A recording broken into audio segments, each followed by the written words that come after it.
بسم اللہ الرحمن الرحیم۔ ہمارے پیارے حضور صلی اللہ علیہ وآلہ وسلم مدینہ منورہ میں اپنے گھر حضرت عائشہ صدیقہ رضی اللہ عنہا کے حجرے میں تشریف فرماتے۔ غزوہ احد کا دن گزر چکا تھا۔ حضرت عائشہ صدیقہ رضی اللہ عنہا حضور صلی اللہ علیہ وآلہ وسلم سے ایک انوکھا سوال کرتی ہے، یا رسول اللہ، کیا آپ پر احد کے دن سے بھی زیادہ سخت دن گزرا ہے؟ ناظرین، احد کا دن انتہائی غمناک اور سخت دن تھا، کیونکہ اس غزوے میں حضور صلی اللہ علیہ وآلہ وسلم شدید زخمی ہو گئے تھے۔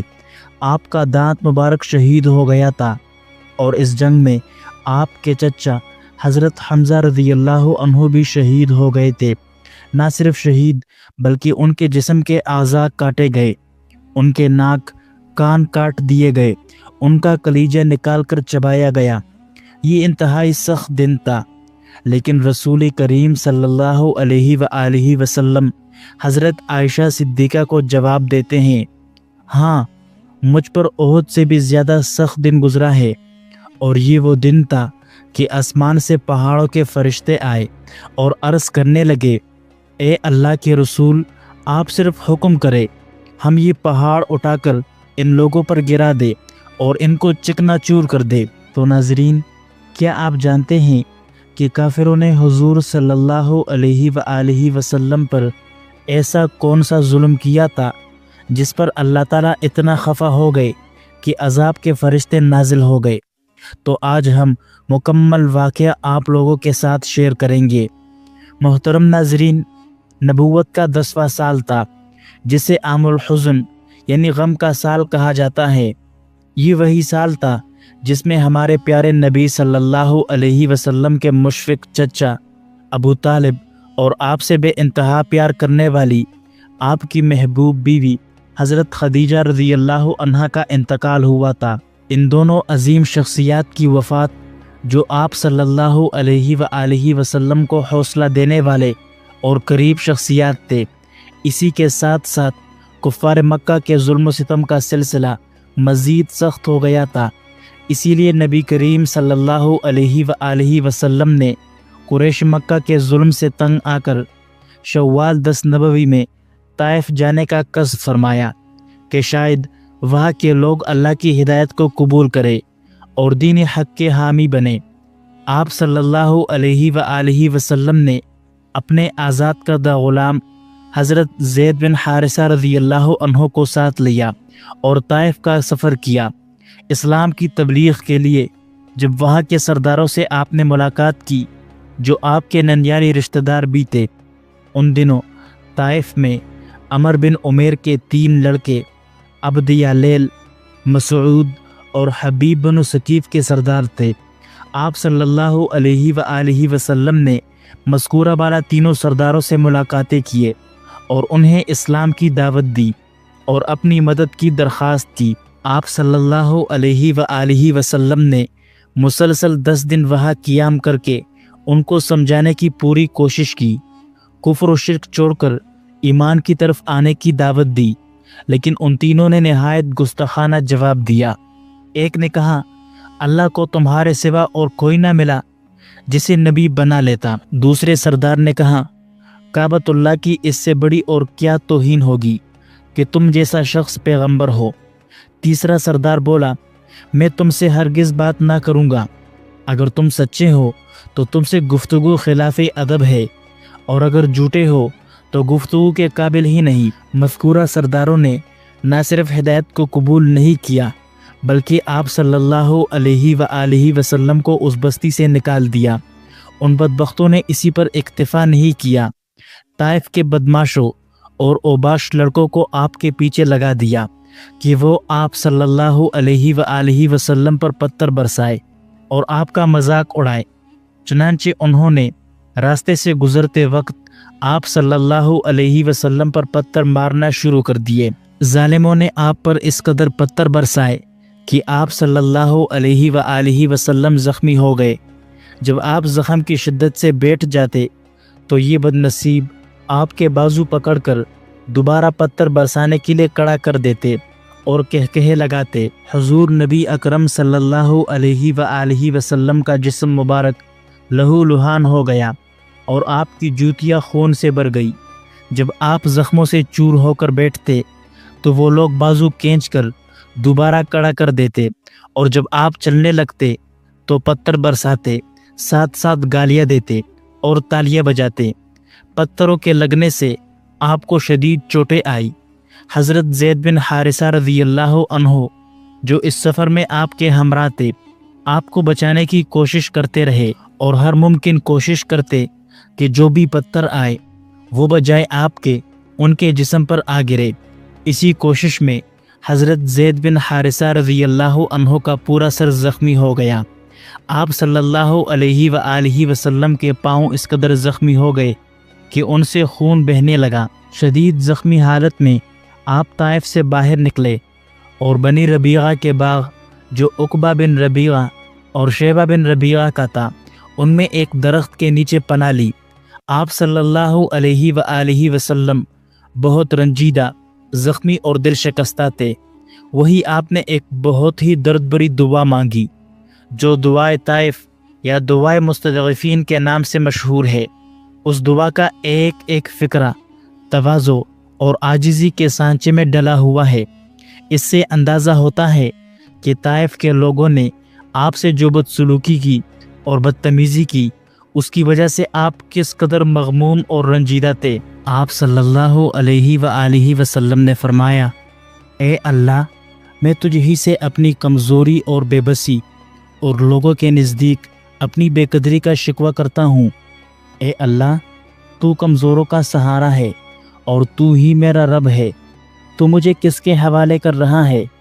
کیا کسی بیگانہ کے جو میرے ساتھ سختی سے پیش آئے، یا کسی دشمن کے جس کو تو نے میرے معاملہ کا مالک بنا دیا ہے؟ اگر مجھ پر تیرا غضب نہیں ہے تو مجھے کوئی پرواہ نہیں، لیکن تیری عافیت میرے لیے زیادہ کشادہ ہے۔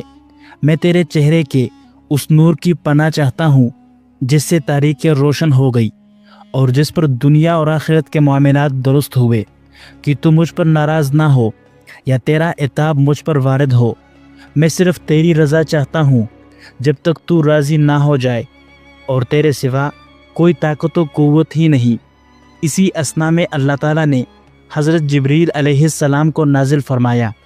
جبریل علیہ السلام ایک بادل میں تشریف لائے اور عرض کیا، اے محمد صلی اللہ علیہ وسلم، اللہ تعالیٰ نے آپ کی قوم کی بات سن لی ہے اور آپ کے ساتھ ان کا سلوک بھی دیکھ لیا ہے۔ اللہ تعالیٰ نے آپ کے پاس پہاڑوں کے فرشتے کو بھی بھیجا ہے۔ آپ جو چاہیں اس کو حکم دے سکتے ہیں۔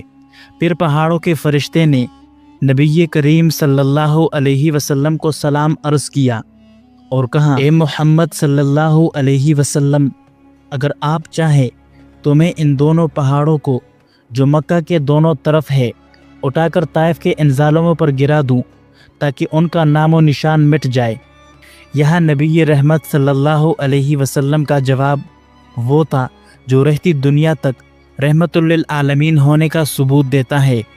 آپ صلی اللہ علیہ وآلہ وسلم نے فرمایا، نہیں، میں یہ نہیں چاہتا، بلکہ میں اللہ سے یہ امید رکھتا ہوں کہ ان کے آنے والی نسلوں میں ایسے لوگ ہوں گے جو صرف اللہ کی عبادت کریں گے اور اس کے ساتھ کسی کو شریک نہ ٹھہرائے۔ اسی باغ میں عقبہ اور شیبہ بیٹے آپ کی مظلومیت اور بے بسی کو اپنی آنکھوں سے دیکھ رہے تھے۔ ان کے دل نرم پڑ گئے، قرا بدداری کا جذبہ اور انسانی غیرت جاگ اٹھی۔ انہوں نے انگوروں کا ایک طبق تیار کیا اور اپنے غلام عداس کو بلایا اور کہا، یہ انگور اس شخص کے پاس لے جاؤ اور ان سے کہو کہ اس میں سے کچھ ضرور کھائے۔ عداس وہ انگوروں کا طبق لے کر آیا اور آپ صلی اللہ علیہ وسلم کے سامنے رکھ دیا۔ رسول اللہ صلی اللہ علیہ وآلہ وسلم نے بسم اللہ پڑھ کر کھانا شروع کیا۔ عداس حیرت سے بولا، اللہ کی قسم، اس شہر کے لوگ تو بسم اللہ نہیں کہتے۔ تو آپ صلی اللہ علیہ وآلہ وسلم نے فرمایا، تم کس شہر سے ہو اور تمہارا دین کیا ہے؟ عداس نے جواب دیا، میں نینوا کا رہنے والا نصرانی ہوں۔ آپ صلی اللہ علیہ وآلہ وسلم نے فرمایا، وہی نینوا جہاں اللہ کے نبی یونس بن متیٰ علیہ السلام رہتے تھے۔ عداس حیرت زدہ ہو کر بولا، آپ کو یونس علیہ السلام کے بارے میں کیسے علم ہے؟ آپ صلی اللہ علیہ وسلم نے فرمایا، وہ میرے بھائی نبی تھے اور میں بھی نبی ہوں۔ یہ سنتے ہی عداس رونے لگا۔ آپ صلی اللہ علیہ وسلم کے ہاتھ پاؤں اور پیشانی کو بوسہ دیا اور بلند آواز میں کہا، اشہد انک عبد اللہ ورسولہ، میں گواہی دیتا ہوں کہ آپ اللہ کے بندے اور اس کے رسول ہے۔ جب عداس واپس گیا تو عقبہ اور شیبہ نے اس سے کہا، تو اس شخص کے ہاتھ اور پاؤں چوم رہا تھا، کہیں وہ تجھے تیرے دین سے نہ پھیر دے۔ یاد رکھ، تیرا دین اس کے دین سے بہتر ہے۔ واپسی پر آپ صلی اللہ علیہ وآلہ وسلم نے کچھ دن مقام نخلہ میں قیام فرمایا۔ ایک رات آپ نماز پڑھ رہے تھے کہ نصیبین جنات کا ایک قافلہ اس طرف سے گزرا۔ وہ رک گئے اور آپ کی تلاوت سننے لگے۔ قرآن کی آیات نے ان کے دلوں کو ہلا دیا۔ وہ ایمان لے آئے اور اپنی قوم میں جا کر اسلام کی دعوت دی۔ آپ صلی اللہ علیہ وسلم کو ان کی آمد کا علم تک نہ ہوا تھا، جس کا ذکر اللہ تعالیٰ نے سورہ احقاف میں فرمایا ہے۔ جب آپ صلی اللہ علیہ وآلہ وسلم مکہ کے قریب پہنچے تو حضرت زید بن حارثہ نے عرض کیا، یا رسول اللہ، آپ مکہ میں کیسے داخل ہوں گے؟ وہی لوگ تو ہیں جنہوں نے آپ کو نکالا تھا۔ آپ صلی اللہ علیہ وآلہ وسلم نے فرمایا، اے زید، اللہ تعالیٰ ضرور اس مصیبت سے نجات کی کوئی سبیل پیدا فرمائے گا۔ وہی اپنے دین کا محافظ اور مددگار ہے اور وہ اپنے نبی کو ضرور غالب کرے گا۔ پھر آپ صلی اللہ علیہ وآلہ وسلم غار حرا کے قریب پہنچے اور اخرس بن شریک کے پاس پیغام بھیجا کہ کیا وہ آپ کو مکہ میں پناہ دے سکتے ہیں؟ اخرس نے معذرت کرتے ہوئے کہا، میں قریش کا حلیف ہوں، اس لیے پناہ نہیں دے سکتا۔ پھر آپ صلی اللہ علیہ وآلہ وسلم نے سہیل بن عمر کو پیغام بھیجا، لیکن انہوں نے بھی معذرت کی۔ پھر آپ صلی اللہ علیہ وسلم نے مطعم بن عدی کے پاس پیغام بھیجا۔ انہوں نے خوش دلی سے قبول کیا، اپنے بیٹوں اور قبیلے کے افراد کو بلا لیا، سب کو ہتھیار بند کر کے مکہ کے دروازے پر کھڑا کیا اور اعلان کیا، اے لوگو سنو، میں نے محمد صلی اللہ علیہ وآلہ وسلم کو پناہ دی ہے، کوئی بھی ان سے تعرض نہ کرے۔ مطعم خود اونٹ پر سوار ہو کر حرم آ پہنچے۔ آپ صلی اللہ علیہ وآلہ وسلم ان کے ساتھ حرم میں داخل ہوئے، حجر اسود کو بوسہ دیا، طواف کیا، 2 رکعت نماز ادا کی اور اپنے گھر واپس تشریف لے گئے۔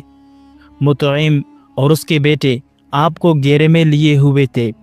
اسی مطعم کے اس احسان کی یاد میں غزوہ بدر کے موقع پر جب قریش کے قیدی آئے تو آپ صلی اللہ علیہ وآلہ وسلم نے فرمایا، اگر مطعم بن عدی آج زندہ ہوتا اور مجھ سے ان قیدیوں کی رہائی کی سفارش کرتا تو میں اس کی خاطر سب کو چھوڑ دیتا۔ واقعہ طائف میں ایک بات جو سب سے زیادہ اہم اور قابل توجہ ہے وہ آپ صلی اللہ علیہ وسلم کا عفو و درگزر ہے۔ بے انتہا تکلیف دینے والوں کو آپ صلی اللہ علیہ وسلم نے معاف کر دیا، جبکہ اللہ تعالیٰ نے عذاب کا فرشتہ بھی بھیج دیا تھا اور آپ صلی اللہ علیہ وسلم کی اجازت کی ضرورت تھی، لیکن آپ نے کہا، اے جبریل، ان کو عذاب میں مبتلا مت کرو، ہو سکتا ہے کہ ان کی اولاد میں ایسے لوگ پیدا ہو جائے جو میرے دین کو ماننے والے ہوں گے۔ اسی عفو درگزر اور صبر و تحمل کا نتیجہ تھا کہ چند ہی سالوں میں طائف کے لوگ ایمان سے مشرف ہوئے۔